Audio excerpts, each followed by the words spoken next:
Hi, I'm Paul Gibbons. Welcome back to Think Bigger, Think Better. I'm broadcasting today from inside the halls of IBM, where I'm a partner in talent and transformation, specializing in behavioral science, leadership, and culture. And I have the great pleasure of speaking again with Kelly Monahan from Meta, who heads up some of their efforts in the future of work. Hey, Kelly, thanks for coming along and chatting. It's been a while. Yes, absolutely. It has been a while, and so good to see you today, Paul.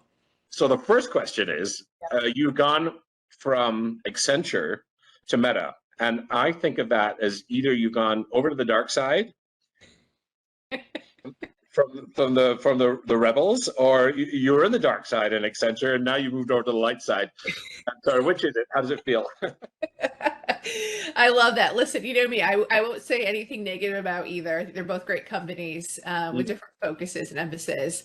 But the reason why I made the move to Meta is Accenture was investing so heavily in the Oculus and trying to change the new hire orientation. And I realized, wow, if I'm going to study future of work, I got to go to where the hardware is being built and really understand the product design and the user design experience to see how this is changing. And then I think Accenture is going to do all the good work and building off services off of that. But I really wanted to be at the center of where I thought the hardware was being built. Yeah, I mean, that's amazing. And where better to explore things that are really at the cutting edge? Yes, exactly. Like the metaverse, like virtualization. So yeah, we're better than the that's great. Congratulations. I mean, that's a big Thank you so much. Yeah, I'm having a lot of fun. It's been 9 months since I've been here at Meta. It moves fast. And obviously we're trying to build the metaverse as fast as possible, but also doing so with a lot of thought around the behavioral experience and the science behind how people will interact. So it's still going to take some time, but I'm having a lot of fun, to be honest with you, this job. Yeah, I'm soon you'll have Cheryl's job, so you'll be good. Anyway, so for people who are listening, Kelly wrote one of the OG books on behavioral science when it was just a twinkle in the eye of management consultants back 7 years ago now, was it, Kelly, or something? Yeah, I was going to say, I think it's been and who knows, life, the last 2 to 3 years have also distorted all sense of time and reality. But yeah, I think at this point in time, it was at least 5, 6 years ago. What a silly 5 years it's been. But I would say, like, you and I both wrote these books on behavioral science, and we sounded a toxin which said, wow, this stuff is going to transform decision making.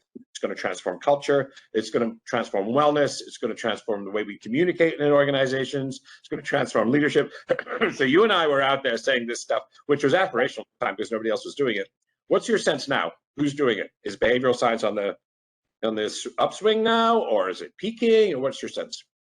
Yeah, that's actually a really good question. I actually wish it was more mainstream than I still think it is today, to be fully honest with you.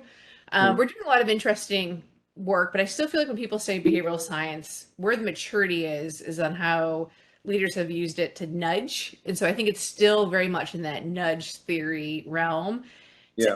Like, I mean, my ultimate goal, and another reason why I came here, is I think there's so much work. The more that we have access to data on ourselves and people analytics, the smarter we can get in actually designing behavioral interventions.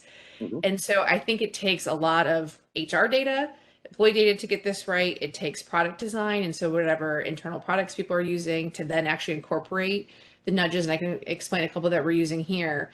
And then it also just takes leadership and program design to get behind it. So I think it's actually trying to get everyone to align on what the source of truth is, what the intervention is supposed to be, and then actually going beyond an email nudge to make this happen. Fabulous, fabulous, fabulous. So what are two of the killer apps that you've done internally that you can talk about? Yes. Well, I think one of the best ones that uses behavioral science, I'll give you 2 examples. One is we use bots to help protect people's time. And so we have a balance bot, and as people start working outside of each other's time, I mean, coming from consulting, consultants run 24/7 on the hamster wheel. And so there's pings coming in at all hours of the night, and you kind of have to use your own, I guess, self-control to restrict those. Here we have a balance bot. And so it warns you, hey, you're pinging someone outside of someone's time. Is this urgent? Do you really need to do this? And so it just quickly engages that system 2 thinking. Yes, before we just get so reactive. That's what they call sludge, and that's a good use of sludge. That's a good one, right? So you slow down some impulsive behavior by putting the things in more normal circumstances would annoy us, right? All the sludge that infects our online experience. So Meta, on the one hand, is trying to remove the sludge from the experience, but also in areas we're putting some sludge in. That's cool. Yeah, yeah. So that's pretty cool. And then we're doing a lot of work right now around trying to identify, as we work in a more distributed manner, what again are those golden hours where teams overlap? How can we drive again healthy, better, effective synchronous collaboration? And so we've got a lot of tools within our calendar. We use our own internal calendar products that again we prompt someone. Is this really necessary? This is not overlapping with the majority of people's working hours. And really, again, a lot of this is in the spirit of wellness and health and making sure that we're not burning people out as we're working in more distributed ways. But there's a productivity argument too. If you think about, and you can use analytics to determine where the optimal time are. One of the things that a good person who's good at time management will do is they'll put the stuff when they're brain dead, like Yes. pre-coffee, or when they're on their 8th or 10th hour of work. They'll put the more mundane stuff there, and they'll manage the high quality creative stuff. Well, if you can do that for a team, when you can think about, in a circadian sense, using analytics, when is this team going to be peak creativity? That's interesting. I don't know if anybody else doing that. That's the kind of thing you're up to, right? Yes, it is. So, obviously I've been studying the individual for a long time in this space for future of work. And I think we're finally raising it to more of the team unit of analysis and really trying to understand how do you optimize for that team experience? Yeah. Because so much of what we're doing today is teamwork. I mean, there is no such thing as individual work, right? I'm known for saying you can't do anything important in the world by yourself, so get used to it. Yeah, exactly. So I think we're really trying to get smart, and it's hard. I mean, I'm preaching to the choir here. It is really hard understanding team level phenomenon, dynamics, and how you actually optimize for a team that requires trade-off and compromises, and where do you start making those, again, behavioral decisions of what you're going to actually end up optimizing for. So a lot of work to be done in this space. So you come from a hefty academic background. There aren't many people in the consulting space who have PhDs in behavioral science and who are working to apply that stuff there. What are the challenges you find coming from that more, I don't know, scholarly, nuanced, how do you, that kind of academic way of looking at the world? On the one hand, this, and the one, is that difficult for you as a, Yeah. It's like pick your poison, right? What do you want to focus and emphasize? I think some of the challenges I have that, again, I've got a great stakeholder and partner who is willing to get into some of the academic trenches with us, which is helpful. But two challenges. Construct definition. What are we actually talking about in measuring? Don't start me. When I hear people talking about culture and when they're actually talking about climate, it sends me. Anyway. Yes. So my biggest topic is, what is the difference between connection and collaboration? Because we're a company built on connection and we want to have collaborative teams. Like, where's the nuanced differences? And so, again, I try to drive as more of the academic background without driving my stakeholders crazy.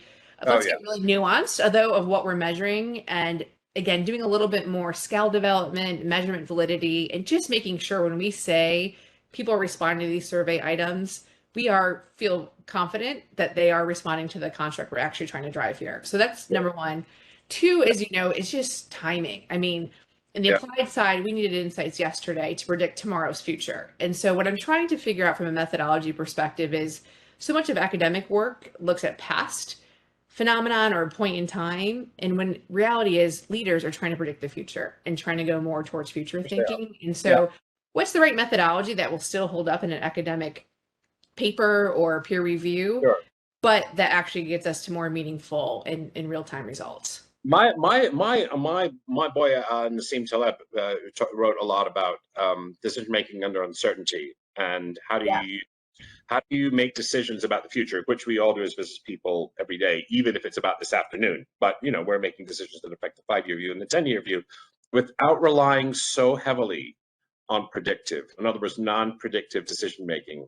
How do you make decisions in a sense that make your organization more resilient and more adaptive in the future? And that was his big thing. I love that guy.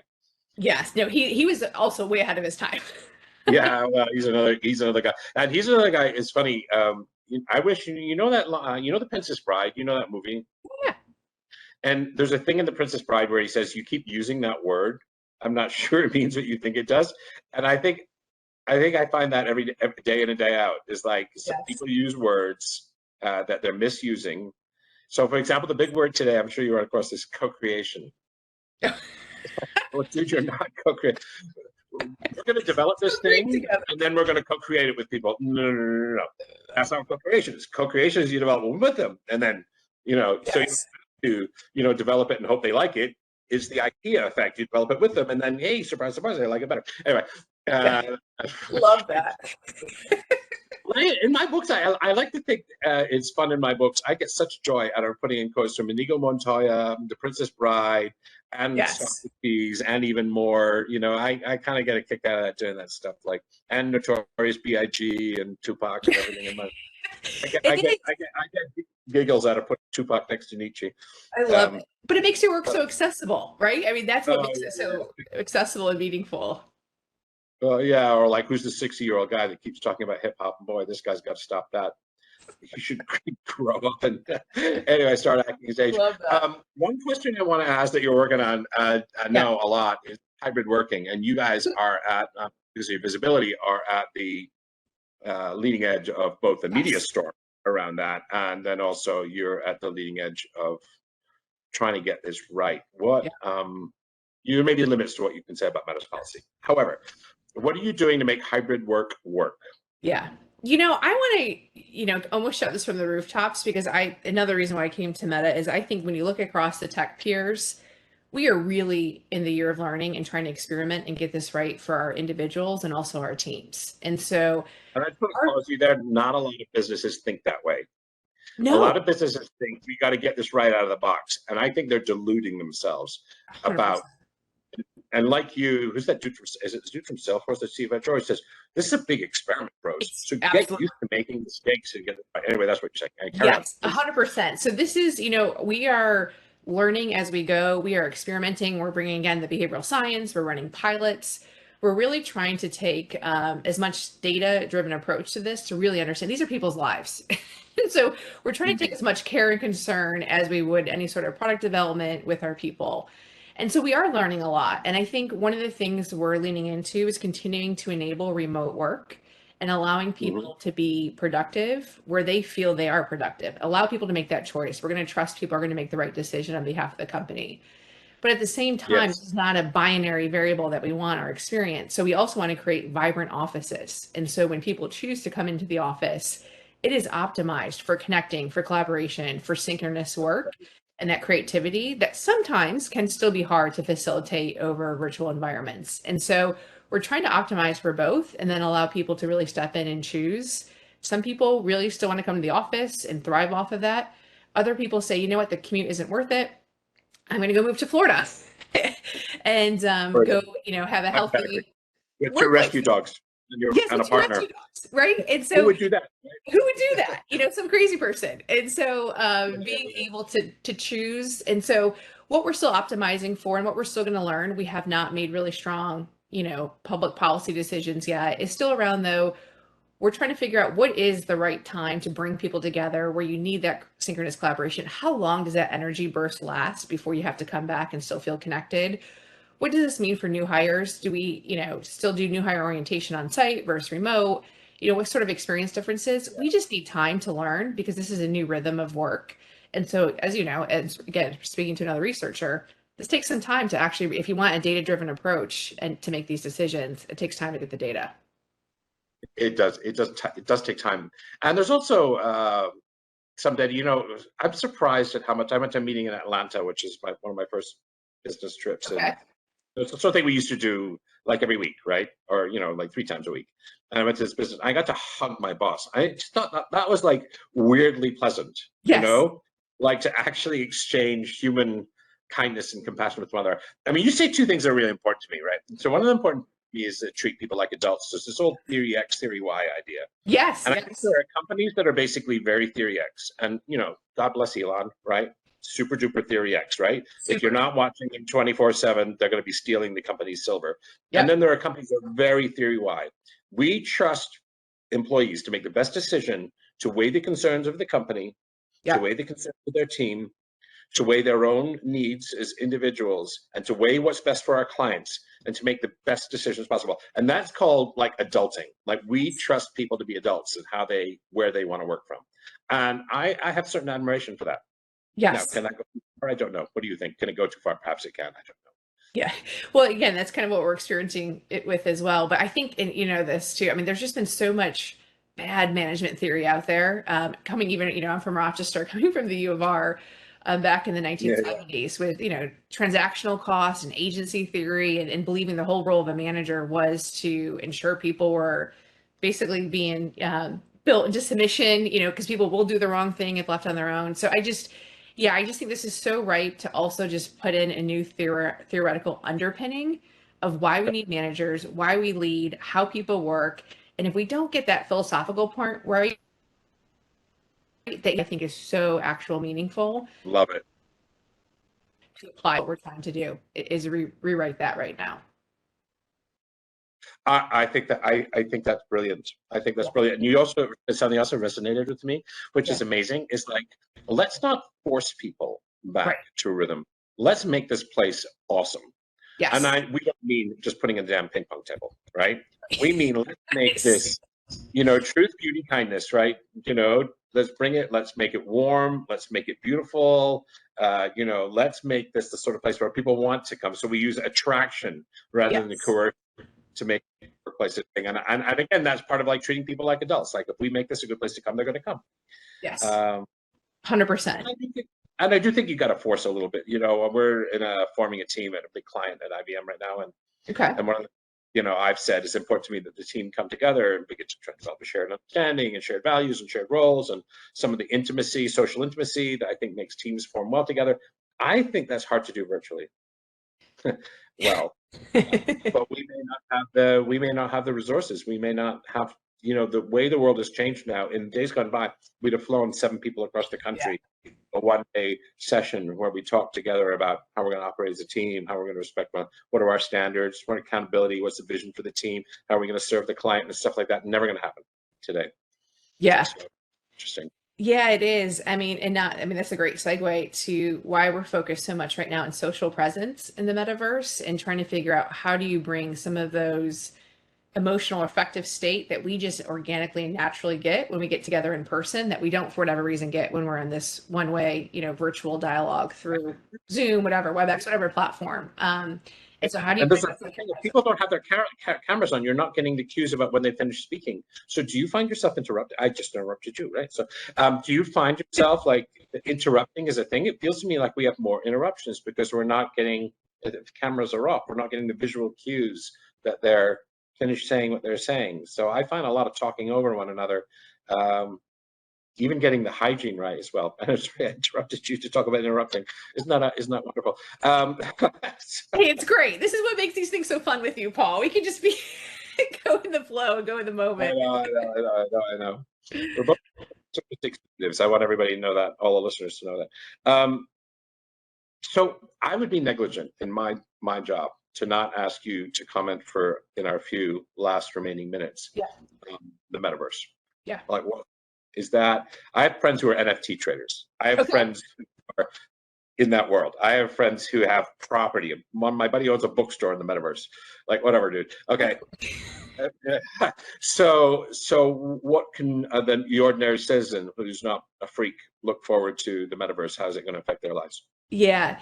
So I think there's a couple of things. One, I think there's some, as we go back to constructs and using words, I think so many people are using the digital environment or virtual reality as synonymous to the metaverse. And I think that's early thinking. I think that's fine. That's just where we are today. But I think what I really appreciate about Meta and Mark's vision is really, it's more of the blend and bringing both physical elements into the digital environment and then bringing the digital into the physical. And that's still like 7+ probably years away, just in terms of the technology and ability to do that. So when I think about the metaverse, I do want to make sure, as I'm defining it and thinking about it, it is that blend of digital and physical. We don't want to be totally isolated in the digital environment that we lose track of physical. So I think there's so much work to be done, a lot of exciting things happening in that space. It's public. We do have a new headset coming out at the end of this year that I think will help, make that more and more closer to that vision. But yeah, as I think about it, I think there's something really unique. We're piloting all the time, the Horizon workrooms. So I do a lot of meetings within the Oculus, and there's something that as we bring social presence, so even just the ability to do a high five and have some sort of sensory occur, actually all of a sudden gets you there. And it's like, oh, wow. And there is something about being so immersed in that environment right now because you don't have the distraction of the pings and the email. So it's much more immersive. And so it does allow you to connect. And the one thing, I have no science behind this, is just an N of one observation. Yeah. When I do my team meetings as a leader in the metaverse, people have actually gotten much more open about certain things that I'm not sure would have been opened in the platform that we're using right now. And so I don't know if it's because we're meeting each other as avatars and there's some sense of psychological safety, but I was just really surprised. There's been a lot more energy and openness as we've had some meetings. And again, it's just interesting to see how is leadership behavior going to change? What's creating that psychological safety? How do we change as humans as we interact with each other as avatars and not actually each other? And then you start bringing, over time. Right? It's like, it's it's crazy. so cool, right? That's a huge just me driving the avatar. In a sense, me living in the life of the avatar virtually will affect the self, will affect will affect me. So it's reciprocal in a way that's hard to predict, right? So hard to predict. So anyways, that's what makes me so excited is I really think about the future of work. That is where I think the research is going to need to go, is really understanding, to your point, what does your identity look like? And then you're gonna have multiple identities. So like I can only show up with you now. I'm like quickly putting it in the background so you don't see my real world, chaos and move. Yes. But it's just me. I don't have any other choice to show up but how I am today. When you get into the metaverse, you're going to have multiple identities and digital identities. And so I think there's just a whole host too of like, what's that going to do to our human psyche? And golly, now you're getting really philosophical, right? Right. Paul, I can't help it. I'm talking to you today. So. You're the right person, right? Yeah, that's marvelous. Look, I respect your time. Mark is calling. That's great. Yeah, just thank you. It's always like so good. Good luck with you when we move to Florida. Thank you, Paul. I appreciate it. More chats. Thanks. All right, you got it. Thanks for taking the time today. It was so great to see you and connect.